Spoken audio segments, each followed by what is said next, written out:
Certains parlent de l'Apocalypse sont annoncés par les Saintes Écritures, quand d'autres font allusion à un complot. Les théories et supputations vont bon train, mais une chose est sûre, le monde a un nouveau chef, le Covid-19. Une épidémie de pneumonie d'allure virale, d'étiologie inconnue, a émergé en Chine dans la ville de Wuhan, province de Hubei, en décembre 2019. Ce virus est l'agent responsable de cette maladie infectieuse respiratoire appelée Covid-19 qui s'est propagée dans le monde à une vitesse exponentielle.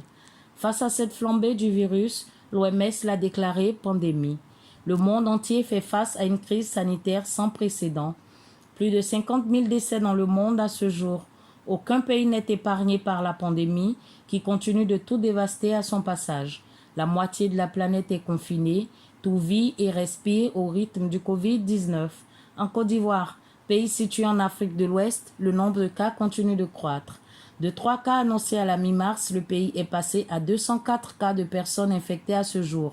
Le président de la République ivoirienne a alors adopté 8 mesures pour freiner la propagation du virus. Ce sont entre autres la fermeture des écoles, celle des espaces de divertissement et des frontières, ainsi qu'un état d'urgence et un couvre-feu instauré de 21h à 5h du matin. Face à cette situation, que deviennent les enfants en rupture sociale, appelés communément enfants de la rue? Une multitude d'enfants squattent les nuits sur les étals de marché et aux abords des voies en Côte d'Ivoire parce qu'ils sont sans domicile. Ils attendent le lever du jour pour s'adonner à de petits boulots afin de subvenir à leurs besoins. En période de couvre-feu, quel est le sort de ces enfants? Nous les avons rencontrés à Abidjan, capitale ivoirienne, Cocody, Angré. Mike, Edmond, Adama, pour ne citer que ceux-là, sont attroupés devant un magasin fermé. C'est là qu'ils passent leur nuit et à présent leur journée. Leur situation s'est enlisée à cause des mesures prises dans la lutte contre le Covid-19. Avant la pandémie, ils s'adonnaient à des micro-activités aussi épuisantes que peu rémunératrices qui leur permettaient tant bien que mal de survivre. Cireurs de chaussures, porteurs de bagages ou josseurs de nama, comprenez, gareurs de véhicules. Ça va bien. Comment tu t'appelles? Moi, je m'appelle Mike. Mike. Ouais. Et vous dormez ici? Bon, je dors ici. Pourquoi? Parce que c'est dur chez moi. Et comment vous faites pendant le couvre-feu? Bon, en tout cas, c'est difficile, c'est très difficile.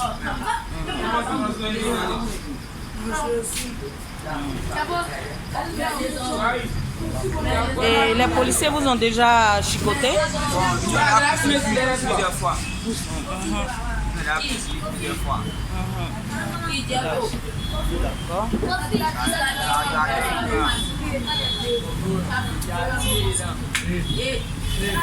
Affirme Mike. Ces enfants se retrouvent dans la rue parce qu'ils sont soit orphelins, soit abandonnés par leur famille. Bien plus tard dans la nuit, à l'heure du couvre-feu, nous apercevons un autre groupe d'enfants dits de la rue qui essaient d'échapper aux forces de l'ordre. Ils se hâtent de trouver un point de chute au risque de se faire tabasser.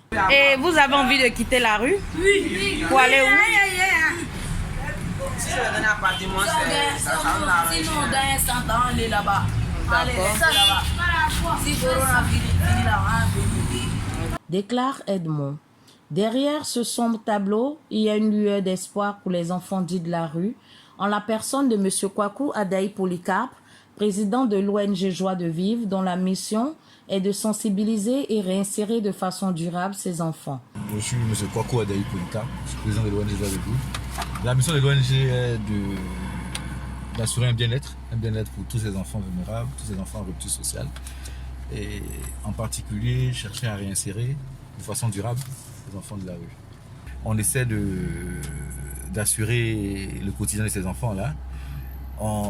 Malheureusement, on n'a pas tous les moyens, on n'a pas toutes les structures, on n'a pas toutes les dispositions nécessaires pour que ces enfants-là aient un confinement normal, parce qu'on sait que les dispositions sanitaires qu'il faut prendre, c'est 1 mètre de distance entre chaque enfant, c'est avoir le masque et les gants, c'est se laver régulièrement les mains. On essaie de faire ce qu'on peut, mais c'est vraiment pas évident, c'est vraiment pas évident, d'autant plus qu'ils comprennent pas, ils sont pas habitués aux journaux et aux télévisions.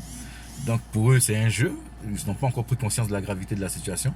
on essaie de leur expliquer. Je pense que ces enfants, vous, comme vous le savez, ce sont des enfants qui sont très méfiants. Très méfiants. Quand ils ne vous connaissent pas, ils ne viennent pas vers vous. Hein. Je pense qu'ils sont venus vers nous, c'est parce qu'on a l'habitude de travailler avec eux.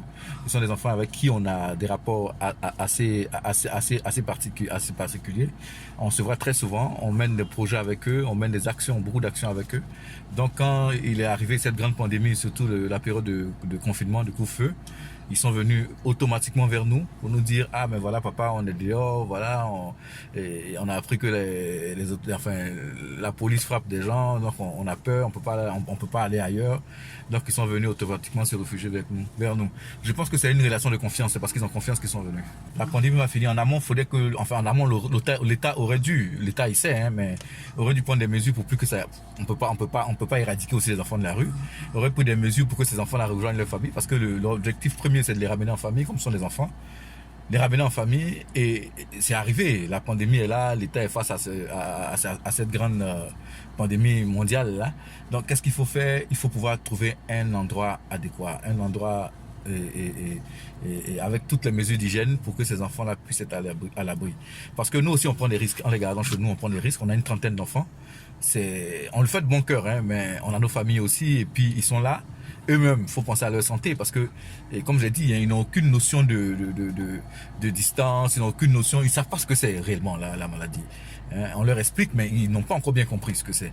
Voilà. Donc je pense que l'État peut trouver un endroit où les mettre avec toutes les mesures de salubrité pour qu'ils puissent être en bonne main.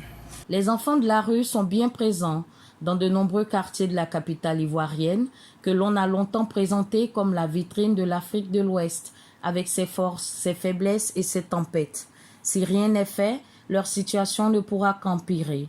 Les solutions de rechange qui leur sont proposées enregistrent des résultats réconfortants, mais ne réussissent pas à tous les coups. Il est du devoir de l'État ivoirien de s'appesantir sur ce phénomène des enfants dits de la rue afin de trouver une solution définitive.